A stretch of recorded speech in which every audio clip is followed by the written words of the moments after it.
announced like only yesterday that I was reviewing Doug Walker's shoddy video on the Sonic OVA and the numerous errors and blatant lack of research that went into it.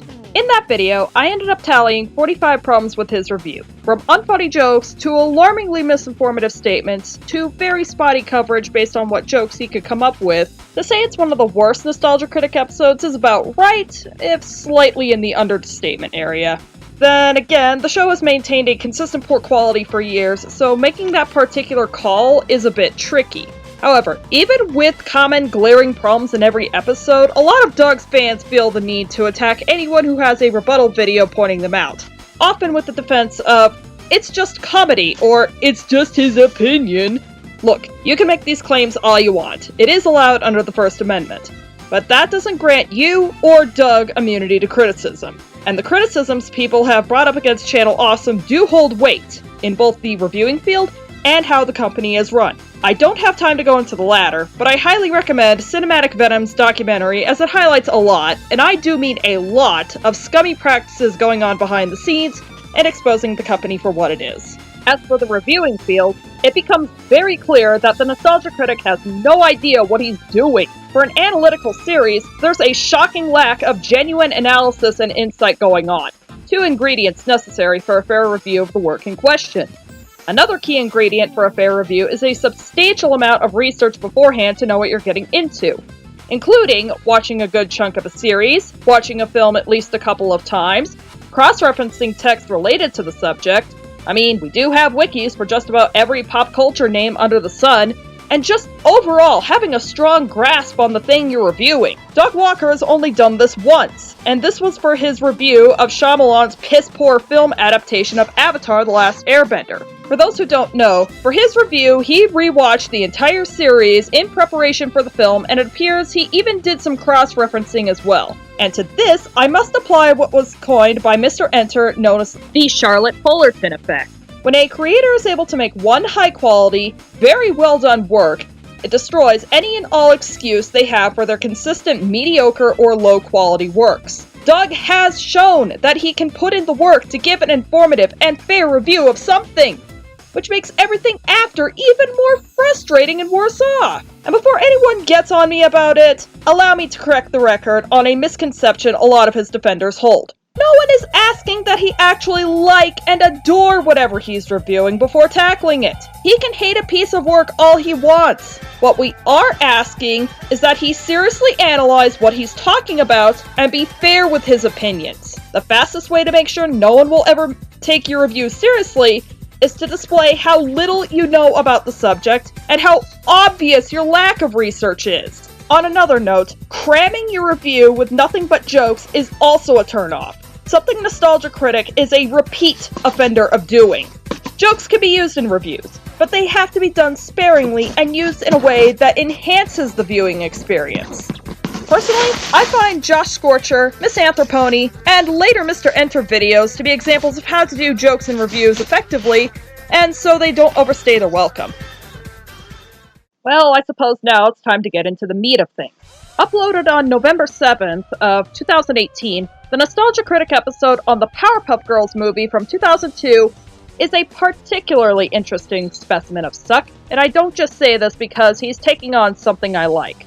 I will even admit the movie is far from perfect, with noticeable problems, and the box office failure can be attributed to the show declining in popularity at the time of release, uncomfortable timing as the September 11th attacks were less than a year before, and going up against other films like the second Men in Black. The episode itself is pretty bad because there's almost no analysis going on, it's crammed with unfunny jokes, and has especially staggering levels of misunderstanding what was going on in the film.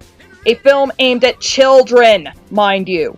Just like Sonic the Hedgehog animation and Pokemon, Doug has made it clear that he never grew up with the 1998 Powerpuff Girls, but I question the extent he mentions he's familiar with the show. The Powerpuff Girls was a show that had some adult fans in addition to the target demographic, but even the average adult appears to have more of a grip on what the show is like. It stylistically blends influences of retro cartoons from the 1950s to 1960s with the fast-paced action you'd see in an anime. Think along the lines of Tokukatsu, and I probably butcher that entirely. During the opening interlude, Doug cites Ren and Stimpy as an influence, which is incorrect. Ren and Stimpy had no influence in the tone or content of the Powerpuff Girls show, unless we're talking about the worst episodes of the later series, with episodes where the girls spend the runtime healing due to a sunburn, or trying to find out who was wetting the bed. This can be seen as the fault of the 1990s being tied with gross out in general, a trend in comedy that very rarely works out well. I'd leave it at that, but there's a couple more things about this opening interlude that need addressed. So slap on your white socks and act like having no fingers or toes is part of being a kindergartner. I'm glad somebody else had that childhood. This is the Powerpuff Girls movie. The white socks aren't even the most iconic part of the girls' look. While Blossom has her hair bow, Bubbles has pigtails, and Buttercup has a flip hairstyle, the common denominator that isn't mundane is the sleeveless dresses in their signature color with a black section that resembles a belt. It's the part of the outfit that even the 2006 anime, Powerpuff Girls Z, understood was core to the look. As for the absence of fingers and toes, the girls' limbs are drawn the way they are, not just for ease of animation, but the overall look of the show. The shape resembles a sock partially filled with wet sand and closed at a point, and originally carried over from a drawing of Craig McCracken's that would eventually serve as the girls' primordial design. It should also be noted that the drawing was quite small, only 2 by 3 inches in size, and thus limiting the features and details that could be seen clearly. In universe, there doesn't seem to be any consequences or problems with gripping anything or gesturing, and believe me, dealing with comments on the look of the Powerpuff Girls universe is going to crop up a couple more times. After that opening interlude, we get several snarky remarks and jokes about what's going on in the film that don't really warrant much of a discussion until we get to these. This man, the narrator simply calls the professor, tell me there's a fan theory connecting these two, goes home to conduct an experiment while his lab monkey starts wreaking havoc. Hey, it's how some fans react to the new Powerpuff Girls cartoon. With a weird name like that, he won't go anywhere. In regards to the reboot, this show did not get off on the right foot with many people, even the ones who decided to give the show a chance. From animation errors galore, to entirely shifting the focus to boring slice-of-life plots, to underutilizing characters or writing characters off the show entirely, and to the awful writing and comedy, please, don't even get me started on the twerking from Painbow. The 2016 reboot entirely misses the point of why the original was so great, and comes across as something Dick Hardley, one of the one-time villains of the original run, would do. Cartoon Network engineered this reboot to be the next Teen Titans Go, with pandering to the girl power mode of an audience. Second, I don't care if it's a joke about how bizarre Gendy Tartakovsky's name is, or if it was done in sarcasm. Shame on you for your utter disrespect to this figure in the animation industry. For anyone who isn't familiar with Mr. Tartakovsky, he has done a lot of work in animation, most notably being the creator of Dexter's Laboratory and Samurai Jack, both of which also aired on Cartoon Network, and the latter was revived for its final season on Adult Swim. Tartakovsky has also worked with the original crew behind Powerpuff Girls, both for the show and the movie, and has even written and directed some of the episodes from seasons 1 through 4. Outside of Cartoon Network, he's also worked on Hotel Transylvania, was the one who wanted to make a Popeye the Sailor movie that Sony decided to can in favor of the abomination that is the Emoji Movie, and his current project is the Netflix series Primal, which I hear is incredible.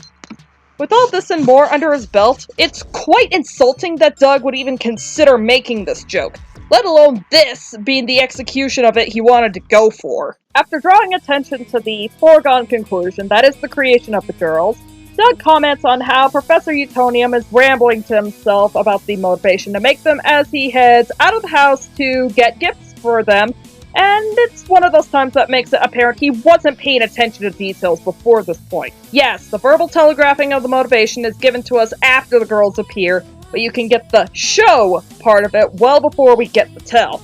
You can see an explosion from the city skyline, a bank left ransacked, the cops sequestered to a donut shop suggesting how common these occurrences are and that they've given up hope, and the presence of Fuzzy Lumpkins and the Gang Green Gang, both even committing a crime while on screen, give the visual telegraph of why the professor would be doing this. Even the foreshadowing and presence of the ingredients he purchases to make the perfect little girl give a clue as to what he could be going for. I know a lot of people like to make the joke of, what was the professor even doing trying to make little girls in his basement?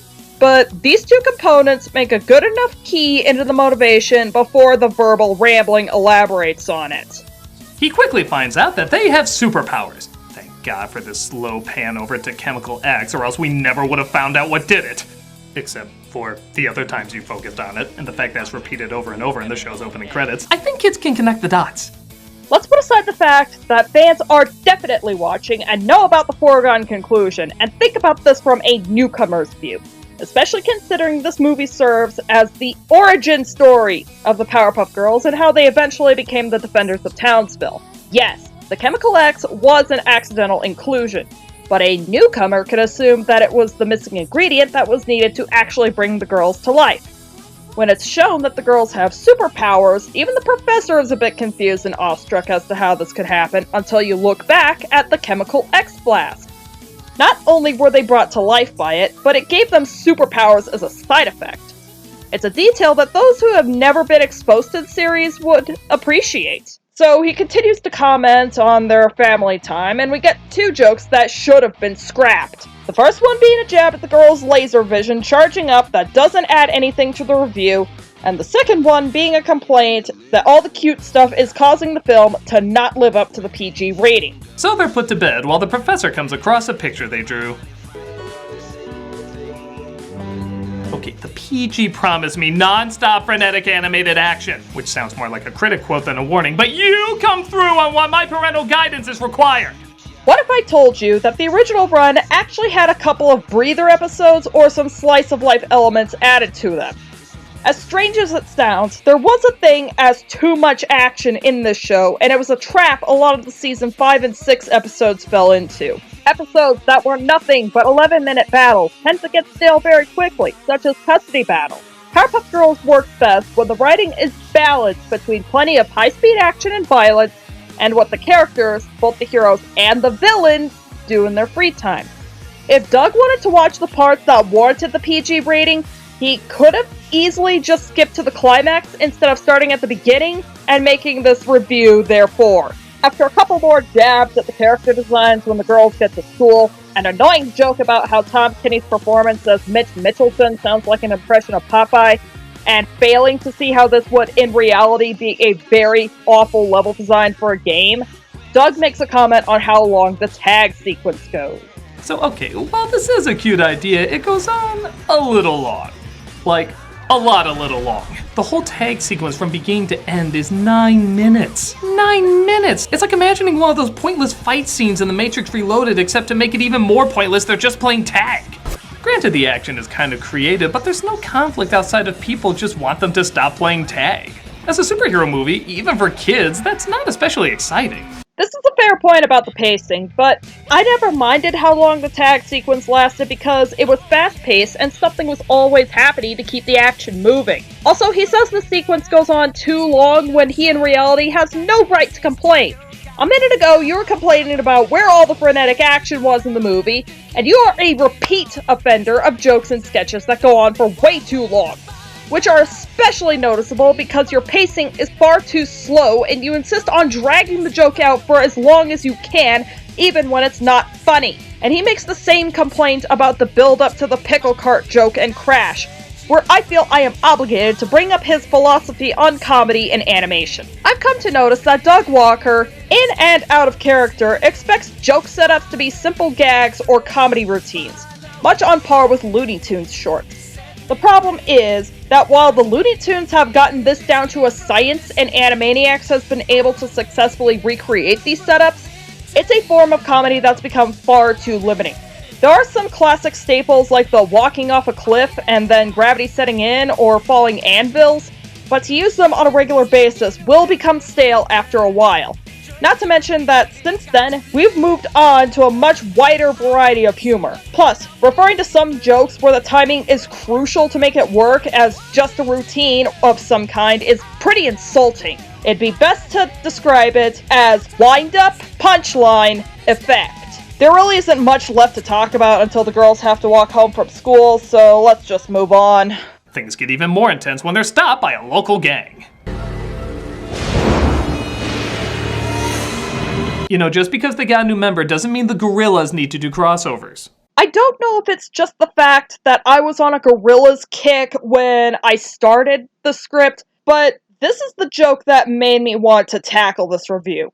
Because, sweet Lord Almighty, where do I begin with it? How about the misinformative nature behind it? And here I do have to bring up a little bit of history regarding both properties and at least what's relevant to this part of Doug's review. As it turns out, Gorillaz creators Damon Albarn and Jamie Hewlett are close friends of Craig McCracken, and you can see the occasional reference to each other's work in both properties. 2D was shown wearing a Mojo Jojo shirt in one piece of official artwork. Noodle even had Powerpuff Girls games bookmarked on her old computer at Kong's studio. And in a picture from the Season 5 episode Shotgun Wedding, Ace was shown to spray paint the gang's name on a wall in the same font as the band's logo. Just to name a couple of examples within the Powerpuff Girls universe and Gorillaz. McCracken even asked if Gorillaz would be interested in producing a song for the movie, but the band's schedule at the time didn't have an opening available to do so. Two properties weren't confirmed to take place in the same universe until Phase 5, starting with the studio album, The Now Now, where Ace took over Murdoch's position as the band's bassist, as Murdoch had been incarcerated. As for how that played out, Damon and Jamie first went to Craig himself about the idea to see if he would allow it, for the time being. And it was something Craig was excited about, but he had to break the news that he didn't own the rights to anything Powerpuff Girls related anymore, and that they'd have to get permission from Cartoon Network to get Ace on board. Cartoon Network surprisingly agreed to let them use Ace temporarily, but on the terms that he couldn't get involved with prostitutes, alcohol, or drugs during his time in the band. Basically, the choice to use Ace was an entirely organic decision, often accompanied by the idea of him and Murdoch being spiritually connected somehow and close friends. So, with that being said, let's get back to why this joke falls apart when you think about it. First, regarding Ace specifically. Ace has always been the leader of the Gangrene Gang in the Powerpuff canon, so this joke misinforms the audience regarding what Ace's home series is. Second, still with Ace, he has only been active in Gorillaz for a short time in 2018, while the film came out in 2002. So this joke misinforms the audience about the timeline of involvement, especially newcomers to Powerpuff Girls and Gorillaz. Hell, Murdoch was already back from prison at the time your review came out. Third, you're sure late to the punch on Gorillaz in this movie review, Doug. As you can see an ad for the band playing in the Townsville Music Festival in the newspaper, and a Gorillaz fan on one of the broadcasts the girls saw. You're even late to the punch with Ace as well, as he was seen before the opening credits. And finally, you, my friend, don't know jack about Gorillaz and crossovers, as collaborators, if we can count them in the same vein, are quite regular on the album. Plus, I say if it's in the band's budget, they can do crossovers if they want. You do not have control over that. Alright, I've spent more than enough time tearing this joke apart, but before I move on, I just want to say I have no plans to review his video on Pink Floyd's The Wall. I will say I've heard almost the entire album, the original album that is, and they're very great to listen to. But I have yet to listen to it one more time and watch the film, and plus there are plenty of other videos out there tearing that review a new one, so I don't think there's anything new I can add to the discussion. Though if this episode and Doug's parody are anything to go by, he better not touch anything from Gorillaz. And if he does, I am sure I will have a response for it. So, where did we leave off? So funny enough, the movie goes from a snail's pace to suddenly pretty damn fast when JoJo reveals his ideas and how the girls can help. Jump in, take this device I've built into the volcano. Using my ideas and your powers, we will build to help the town and make it a better place machine. Jesus, the Micro Machine guy took over as editor! For reference, we are nearly halfway through this review, and not once have we gotten anything insightful or informative about the film. Well, barring his comments on the duration of the tag sequence, but it still goes to show what Doug's primary focus is. And it's not making an honest review. So far, it has been nothing but jokes about select scenes from the movie and Captain Obvious riffs, and they have all worn out their welcome. Unfortunately, it doesn't stop there, And it's going to get even harder to not slam my head into the desk from here on out. They agreed to help JoJo with his plan to repair the town, even though they don't understand what the machine they're making does. As a reward, he takes them to the zoo, but he seems to have other plans than just sightseeing. It's funny because Butts always wanted to go to commercial on that line. You transition to commercially back on audio of lemmings pissing in your Norm of the North review, you absolute mongoloid! This is also the first video where Doug's cat is introduced, and the Comic-Con promo isn't that funny. Yes, I have cats, and I narrate what they're up to from time to time, but I at least try to make it funny, and I can make my voice squeaky or catty, pun not intended, enough to make the joke land. And I try to match it up to their personalities, which Doug doesn't do. Moving on. Deafen yourselves to their heartless words. And now it's time to play Dude That's Totally Got Another Meaning. They are unaware that your actions will have helped change their world forever. Dude That's Totally Got Another Meaning. You think they'll be surprised? Oh, yeah. Dude That's Totally Got Another Meaning. You think they'll still be mad at us for playing tag? No. Dude That's Totally Got Another Meaning. Will they love us? Yes. Okay, well that's more just not telling the truth, but I am gonna play that with this clip. Would I lie to you? So, you're not gonna talk about this bit of fridge brilliance? I didn't expect you to, but then again, it's not in your scene-by-scene recap format to do such a thing, which does not suit this movie. Real quick, it's harder to talk about the Powerpuff Girls movie scene by scene because the beats in it are so simple, you know how they play out. The only one I can think of that might be able to is Shadow Streak, but that's beside the point. It's better to talk about it when broken down into elements like story, characters, design, and so forth in whichever order you feel is most natural. But back to this part of the review where Doug just doesn't even put a pin in it or explain why there's actually truth to what Mojo is telling the girls. The townsfolk were quite surprised at their project, and it became a bigger matter that they couldn't be mad at them for playing tag anymore when compared to a monkey army taking over the city. JoJo's answer to Bubbles asking if the townsfolk would love them in the moment was simultaneously a lie and a truth, but the truth aspect is only fulfilled after JoJo is taken down later after going Mojo. And this isn't even an isolated incident, because when commentating on JoJo's introduction as Mojo JoJo, it should have been isolated to, say, an awesome moment segment, as the scene-by-scene format brings us to another comment about monkey butts. How about we have a little talk, since it's not the film's problem with monkey butts, and instead yours for actively seeking it out? Is this where you drew your conclusion that Powerpuff Girls was inspired by Ren and Stimpy? I, cha-ching, cha-ching, symbolize chaotic calamity. My name is Hacha-Cha-Cha, and here is my speed. I don't remember getting high, but I'm clearly high. Trust me, buddy, you've been high since your Sonic OVA review. Well, I think it was brave to have the makers of Dexter's Lab do the pink elephant scene in Tim Burton's Dumbo. It's probably gonna be better than what we really get. Oh, screw off! Meanwhile, on Planet Artsy Cutaway, your Powerpuff Girls, not Tree of Life. The girls seem to sit on I'll just say it, I have no idea what. Maybe it's the debris of the town flowing into space. Maybe it's where Marvin the Martian lives. Maybe it's all the sets to the Superman sequels they're never gonna make. But whatever it is, they try to figure out what to do.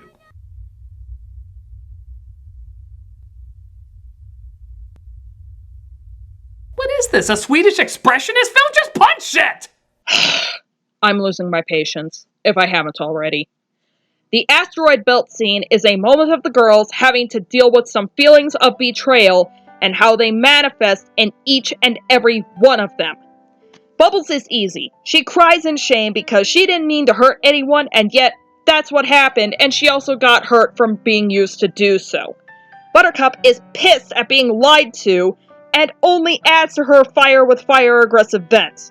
Blossom is somewhere in the middle, flaring up at first by fighting with Buttercup over events leading up to the mess, and resignation to burying her head in her hands because they unwittingly caused a crisis, would have done something different if she knew this would happen, and yet believes she and her sisters cannot return home ever because of what they've done, and trying to fix it would only make things worse. even in the show's run, there were times like this that, while not as heavy, still showed the very human side of the girls, and that, what a shock, these are still kindergartners having to deal with some massive responsibilities as superheroes. How do you not get this? And as for the professor, that was just the straw that broke the camel's back.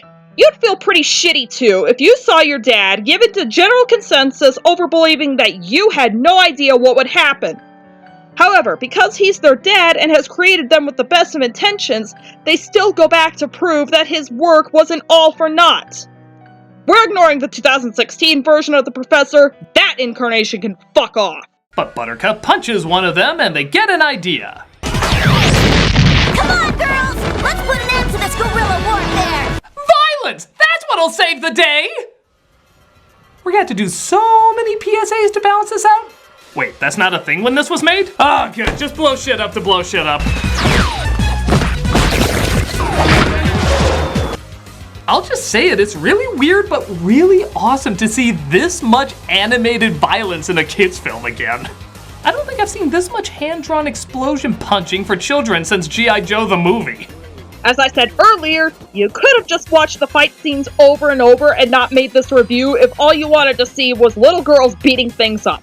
And I'm going to take this as confirmation that, no, you haven't seen the show because seasons 1 and 2 were especially hardcore in their action and violence levels. Season 1 is the more extreme of them, with more guns, actual guns, seen and even aimed at the girls, blood flying, and overall brutality on display.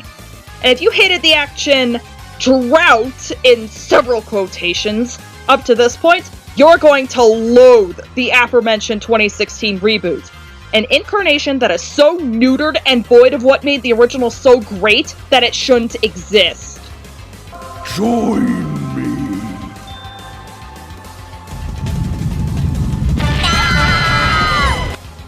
Well, that's a shock. I really thought they were gonna join him. Do you think these are Mission Impossible twists? You're complaining about tricking the audience into a plot twist when you've been ranting about the foregone conclusion at the start of the review?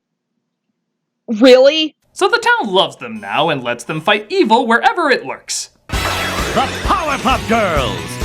Hey, that's a good name for them. I like that. Wonder if they will. I'll run it by them. I mean, I was gonna go with creepy sperm dolls, but I guess that works too. I'm wrapping this up.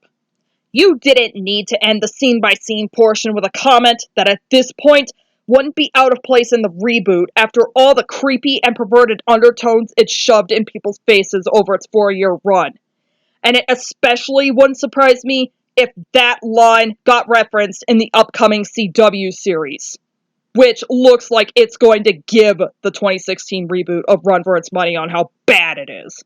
The Powerpuff Girls movie has a strange problem of taking itself too seriously.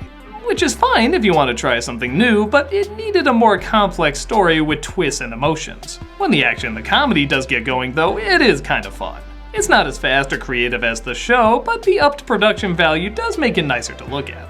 Especially for a time period when this kind of style just wasn't seen in movies. Nowadays, this kind of simplistic style with fast action is all over the place. But back then, this was pretty rare, so I guess you could argue on a technical level it was a little ahead of its time. As a movie though, it's alright. I would have liked if it was a bit more clever in its writing, but it still felt big enough to be more than just an extended episode. Fly on in and check it out for yourself. Honestly, the ending summary is the closest thing to an actual review on this movie we get from Doug, but it still shows how absolutely lacking his research is and how completely unfamiliar with the show he is.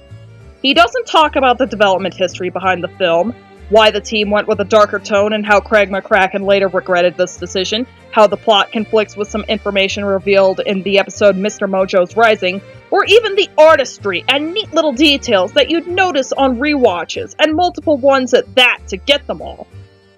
Instead, all we get is a bunch of unfunny riffs on scenes, 1 or 2 legit criticisms about the film, and the impression that he only made this review to show off his cat and to make a reference to gorillas because it was still topical at the time. That said, this was actually a tough one to get through because of just how barren this episode is.